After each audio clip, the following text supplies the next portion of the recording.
Hi, I'm Fatima and I'm the author of The Runaways. It's a novel about radicalism, but more specifically about the radicalized and what would draw today's young people to take up arms not just against their countries and their countrymen, but against the world. I'm here today at Waterstones Piccadilly, and I want to share with you 3 books that have inspired and continue to inspire my writing. And the first one of these is a collection of poetry by Mahmoud Darwish.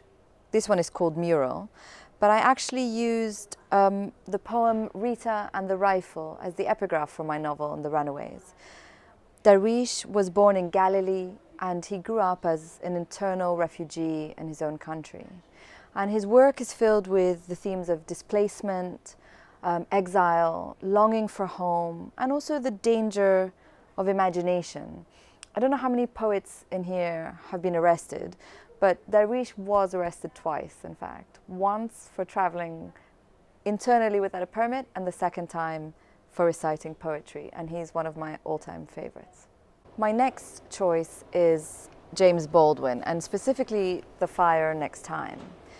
James Baldwin is a revelation for a reader, and I remember the first time I read anything of his, it was in fact this book.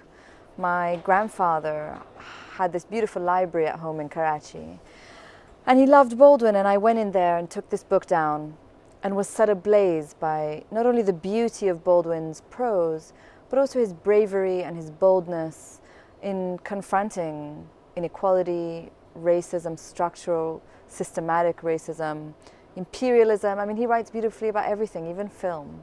So if you haven't read Baldwin before, I would definitely start with this one. And I envy you, in fact, if you haven't read Baldwin, because you're going to discover him and your world will change. The last book I want to share with you is Ours Are the Streets by Sanjeev Sahota. And I discovered Sahota while I was sort of midway through writing The Runaways.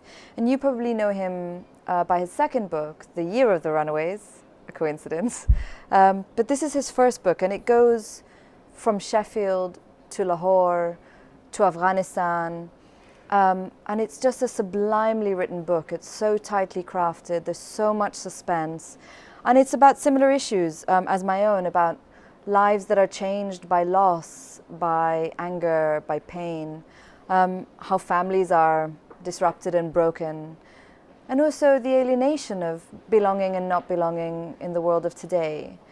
When I love a book, I don't stop talking about it, and I've been talking about this one for about 2.5 years now, so highly, highly recommend it.